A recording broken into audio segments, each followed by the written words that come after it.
38-year-old Maryland woman Udell Burno was arrested for running over and killing her boyfriend in August of 2022. Law enforcement in Brandywine responded to reports of a person trapped underneath a vehicle outside of a Floral Park Road home on the evening of August the 20th. The victim, 40-year-old Riverdale man Shamato Clark, had suffered multiple injuries and was pronounced dead at the scene. A preliminary investigation determined that Burno, his girlfriend, had intentionally driven into him, fatally pinning him under the car. Burno was arrested and held without bond, facing charges of vehicular manslaughter. While it wasn't clear what had led to the intentional collision, Burno had a documented history of aggressive behavior and had been a defendant in various domestic violence cases since 2005. Number 6. Karen Read. On the night of January the 28th of 2022, as a snowstorm was approaching the greater Boston area, Karen Read and her off-duty police officer boyfriend left Canton's Waterfall Bar. After drinking at the establishment, 42-year-old Read dropped Boston police officer John O'Keefe at her friend's house. The woman would later claim that she hadn't actually seen her boyfriend enter the home where they'd been invited for a party. Read was reportedly suffering from stomach issues and decided to leave, making a 3-point turn in her Lexus SUV before driving away. A few hours later, she became worried when her boyfriend didn't return. She called O'Keefe several times and then drove with 2 companions to the Canton house, where they found him unresponsive beside the road in white-out conditions. He'd suffered multiple skull fractures, lacerations to his right arm, and his eyes were swollen shut. The 16-year law enforcement officer was pronounced dead at a local hospital, with hypothermia also believed to have been a factor in his demise. Read was reported to have repeatedly told a first responder at the scene, "I hit him," by which she meant that she'd backed her car into him. She was arrested on suspicion of manslaughter, which was later upgraded to second-degree murder. A friend reported that at an earlier time, an intoxicated Read had questioned aloud whether she may have struck O'Keefe, claiming that she couldn't remember the night before. When police found her SUV outside her parents' house in Dighton, it had a shattered rear light and scratches on its bumper. A critical piece of evidence consisted of red and white plastic shards found on the ground where O'Keefe had allegedly been hit. The case was ongoing as of the fall of 2022, with Read's defense arguing that O'Keefe had succumbed to a violent assault and not a car collision, with additional allegations that evidence to support the latter had been fabricated by the police. The prosecution maintained that the car strike had killed O'Keefe, pointing to problems in the couple's relationship and him wanting to end it as contributing factors. Number 5. Grace Ross. Scottish couple Grace Ross and Joshua Kerr argued near the farm where the latter worked in the village of Leslie, Scotland, on May the 22nd of 2020. Ross, then in her late teens, had been angry about a Cash App on her 18-year-old boyfriend's phone. She suspected that the teen, who she later described as the love of her life, was hiding things from her, but her beliefs would ultimately prove to have been unfounded. Ross grabbed Kerr's phone, then got back in her car and accelerated sharply as she tried to perform a 3-point turn on the narrow country road. Ross was traveling less than 3 miles per hour before she hit her boyfriend. Kerr fell under the vehicle with one of its wheels going over his lower half and leaving a tire mark on his pants, and the other running over his head, inflicting a critical skull fracture. Ross was distraught in the immediate aftermath and tried to help her boyfriend before calling the emergency services. She pleaded with responding officers to let her give Kerr one last hug, but the request was denied. Kerr succumbed to his injuries and Ross was arrested on a murder charge, which was later changed to causing death by dangerous driving. The young woman pleaded guilty to causing death by careless driving and, in August of 2022, was spared jail and instead ordered to perform 300 hours of community service in addition to being banned from driving for 5 years. Number 4. Nigel Malt.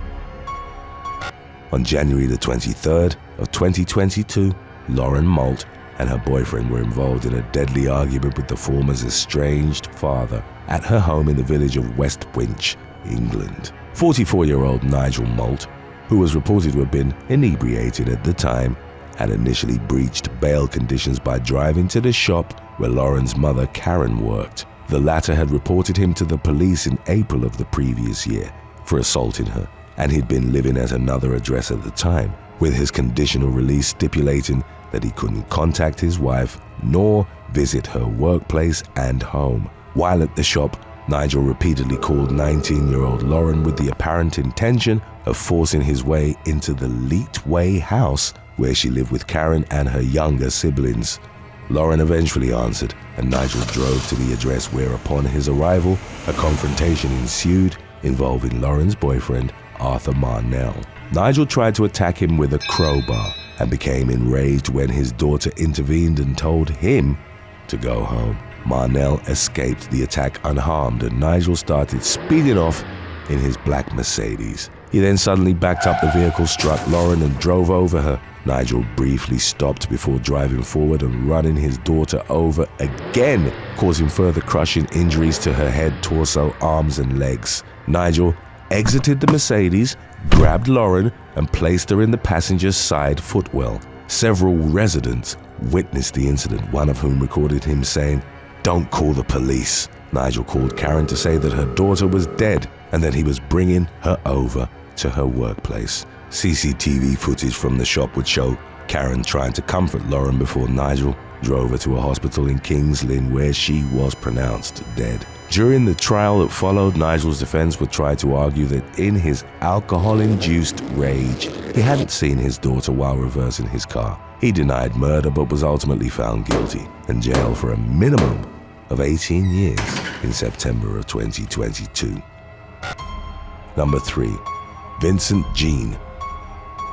New Jersey man Vincent Jean and an unnamed 23-year-old woman were involved in a fender bender in Elizabeth in April of 2022. Jean had reportedly tried to flee the initial accident, but the other driver took out her phone, started taking photos of his Mitsubishi SUV, and followed him up the street. In a vicious attack recorded by witnesses, 56-year-old Jean then mounted the sidewalk and drove towards the woman as she desperately tried to flee across a lawn. He slammed his SUV into her, and only her screams were heard as she disappeared from view.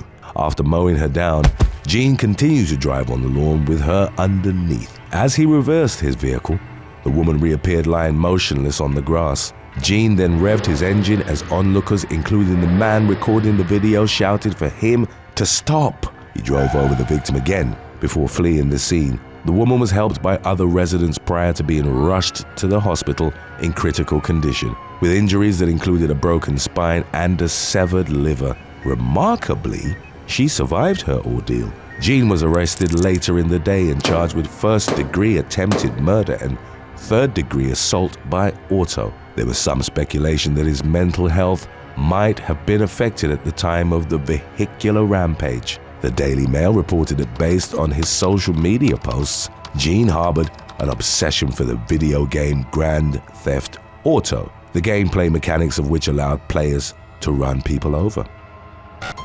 Number 2. Jang.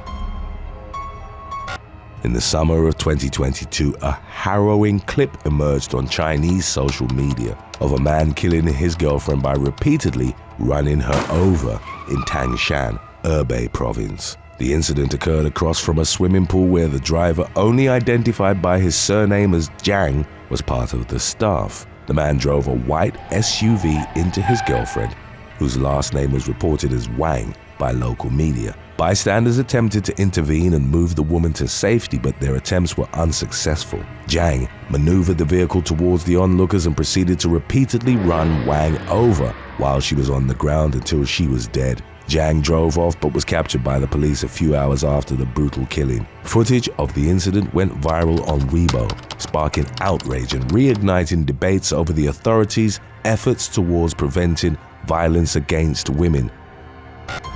Number 1. April Ridgway and Stephanie Redmond.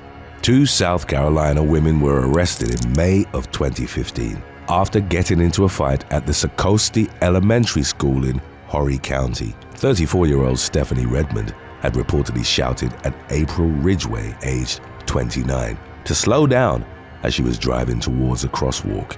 The latter got out and a confrontation between her and Redmond ensued. The two women started pushing each other while loudly cursing. A school employee intervened and asked them to stop, at which point Ridgway returned to her vehicle and tried to drive off.